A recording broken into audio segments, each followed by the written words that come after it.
and I responded by maintaining a silent, steady gaze. Our conversation had revolved around the company's decision to cut labor costs, with particular disdain aimed at those supposedly exploiting overtime pay.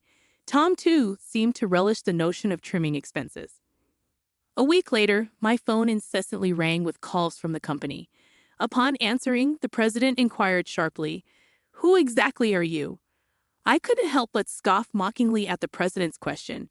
In response, I introduced myself as Lily Johnson, a 59-year-old employee with 37 years of dedicated service since my college graduation. I explained our company's role in providing administrative services, particularly catering to busy company presidents, handling clerical work, and specializing in tax-related matters. I proudly managed 45 clients, a responsibility that had grown overwhelming despite the assistance of a part-timer. Despite the challenges, I couldn't show any sign of weakness. Our clients were long-standing relationships, and their adversities fueled my determination. Today, as I sat in front of my computer, the relentless harassment from Tom and Emily weighed heavily on my mind. Tom, 7 years my junior and now the head of the tax department, had drastically changed his demeanor 3 months ago upon promotion. His once polite tone was replaced with condescension and complaints, making every interaction a struggle. Even when I countered, he remained unfazed, instructing me to consult the manual for guidance and warning against unnecessary actions. Emily, Tom's assistant, joined in the harassment, criticizing my efficiency and mocking my rank and file status, despite being the first to decline a promotion to department head, a fact unknown to Tom and Emily. I committed to completing my regular duties, but their harassment persisted, with Tom accusing me of increasing overtime and branding it a waste. Emily echoed his sentiment, sighing as she claimed my constant overtime was dragging down the entire tax department's performance. The recent cause of my overtime was Tom unexpectedly leaving a month's worth of client files on my desk to be filed by the end of the month. After work, my face drained of color as I glanced at the files before me. "Wait, these all have deadlines this month, right?" I uttered in confusion. However, before I could grasp the gravity of the situation, Tom was already packing up his desk, completely uninterested in addressing my concerns. "I'm heading out. Take care with that," he casually remarked as he swiftly left the office, leaving me with a pile of urgent tasks. Emily followed suit, adding insult to injury with a mocking laugh. The incredulity of the situation weighed on me, and I sighed heavily as I opened the client files scattered on my desk. To my dismay, some of the files were originally Emily's responsibility. The realization deepened my sigh. I understood why Tom had been subjecting me to relentless harassment. They wanted me to retire quickly. My extensive experience and deeper knowledge in taxation made me a preferred resource for other members of the tax department over Tom. Tom's unapproachable demeanor and unattractive appearance made everyone except Emily avoid him. It seemed Emily's proximity to him was strategic, driven by Tom's preference for younger female employees. The shallow nature of their thinking sent a chill down my spine. Emily's harassment was not just a personal vendetta. She aimed to curry favor with Tom, the one evaluating the tax department's performance. Despite these challenges, I had to manage the declarations alongside preparing tax declarations for my assigned companies. It seemed today's workload was far from over. However, claiming overtime would only invite complaints from Tom and Emily, leaving me resigned to the prospect of unpaid extra hours. Then, unexpectedly, I received a summons to the president's office. Our company had recently undergone a change in leadership due to the former president's sudden illness. The new president, the former president's son, wasn't fully acquainted with our company. As I entered the office, I noticed Tom and Emily with unpleasant smirks on their faces. In a tense atmosphere, the president dropped a bombshell. "Lily will need you to resign by the end of this month." My mind spun as I asked for clarification. Tom and Emily had apparently accused me of overbilling for overtime, citing that while others had around 15 hours, I had exceeded 80 hours. The president, oblivious to the true circumstances, seemed impressed with Tom and Emily's zero overtime. The reality of the situation hit me, The inflated overtime was a result of doing Tom and Emily's work. However, revealing Tom's instructions would risk portraying it as my own inability to manage time effectively. I presented the facts, asserting that I hadn't overbilled for overtime but struggled to finish my workload within regular hours. The president sighed deeply, expressing doubt but acknowledging the lack of evidence to pursue the matter further. Nevertheless, he insisted that they couldn't retain someone working at such a slow pace. Resigned to the situation, the president suggested my resignation, and it seemed his mind was made up. Told to leave the company I had devoted 37 years to, I felt a weariness settle in. Despite my dedication, the additional workload from Tom and Emily went unappreciated. I agreed to resign at the end of the month, acknowledging that I had already communicated my decision to the president. As I glanced at Tom and Emily, their vulgar smiles reflected satisfaction. Leaving the president's office, Emily taunted me with a sarcastic, "Thanks for quitting," her sneer cutting through. I responded with a silent stare, facing similar disdain from Tom, who shared his approval of cutting labor costs and labeled me as someone exploiting overtime pay. Observing their cheerful conversation, I pondered the handover process, creating documents for all my clients. I ensured proper farewells and appointments with those I could meet personally. Unable to schedule a meeting with the president, I resorted to letters to inform them of my successor. A week post-resignation, enjoying a moment of relaxation at home, my mobile phone rang. Seeing the company's call, I hesitated, having already completed social insurance procedures. However, persistent calls from both the company and Tom and Emily's personal mobiles led me to answer reluctantly. As I picked up, the president urgently spoke, asking, "Who exactly are you?" I couldn't help but mockingly reply, "Just an unemployed lady who resigned from the company, nothing else." In response, the president urgently explained the chaos since my departure. 49 calls to stop transactions with the company. He pleaded for my immediate return, revealing a sense of panic in his tone. Reluctantly, I rose from my seat and made my way back to the company. Upon my arrival, I found Tom and Emily waiting, their faces notably pale and dark circles underlining their weary eyes. Surprised by their drastic change in appearance, I inquired about what was happening. Tom glared at me and revealed, "Since you left, we've been bombarded with calls to stop transactions, not just from your clients but also from prospective companies we were planning to introduce." "What did you do?" Emily echoed the suspicion, expressing disillusion at the thought of me resorting to underhanded tactics. Their haggard appearance suggested the toll of handling cancellations. While I had not manipulated the clients, I had a hunch about the reason behind the transaction halts. Considering the inevitability of cancellations, I mumbled my thoughts aloud.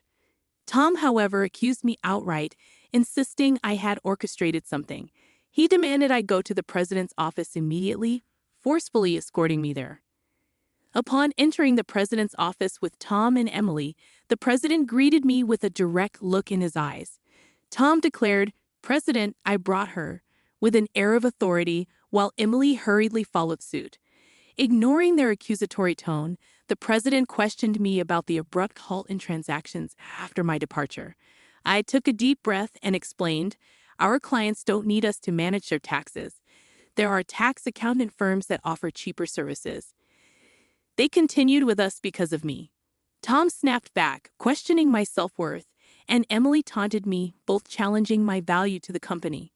Undeterred, I elaborated on my unique approach, offering tailored tax-saving strategies that resonated with our clients.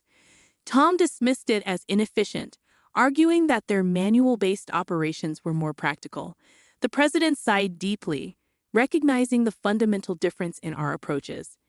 In a serious tone, he said, actually signaling a crucial revelation or decision to follow. I received a surprising call from my father, the former president. It turns out that some clients who had stopped transactions went directly to Dad to negotiate on my behalf. I hadn't anticipated clients going to such lengths for me.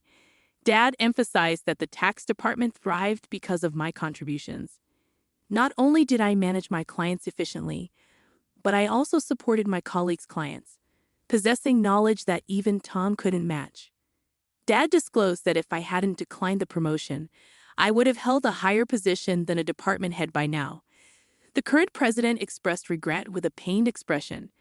Emily appeared shocked, probably grappling with the idea that I could have been her superior. The president apologized for making me resign initially and asked if I would consider revoking my resignation. According to Dad, I was indispensable to the company. While I appreciated the change in the president's perspective, I hesitated to accept. Tom interrupted our conversation, visibly upset, and protested the president's decision, questioning why I was chosen over him. Emily echoed his sentiments, praising Tom's leadership and expressing disbelief at the preference for me. The president then sternly addressed them, revealing that since my resignation, numerous complaints had been received from the tax department, suggesting they had been shifting their workload onto others. Tom's face turned pale as the president exposed the fact that he had been pushing the preparation of client declaration forms onto subordinates, including Emily's work for multiple clients. The president pointed out the irony, considering Tom had accused me of being a salary thief. Observing Tom and Emily's pale expressions, the president continued by revealing an alleged leak about their romantic involvement. Tom struggled to defend himself, claiming he was merely mentoring Emily as her superior. However, the president produced receipts from the accounting department indicating dining expenses filed by Tom. Confronted with evidence, Tom, sweating profusely, was unable to provide a convincing explanation. Emily, too, turned ghostly pale as the president accused them of neglecting their duties, inflating expense claims, and violating company policy by having an affair in the office while being married. In a calm and straightforward manner, the president declared the termination of their employment effective immediately. Tom and Emily tried to resist, promising to retract the receipt claims and pleading for their jobs. "I have a family," Tom desperately pleaded, attempting to reverse his termination. Emily echoed his sentiments, carefully expressing her fear of being fired. She promised to apologize to me and others for burdening them with work. Realizing the gravity of the situation involving neglect of duties and an affair with a supervisor, concerned about her reputation, she implored for a second chance. Sensing their desperation, I offered advice. "Why don't you stop resisting? It's undignified," I suggested. Tom glared at me, retorting, "Shut up.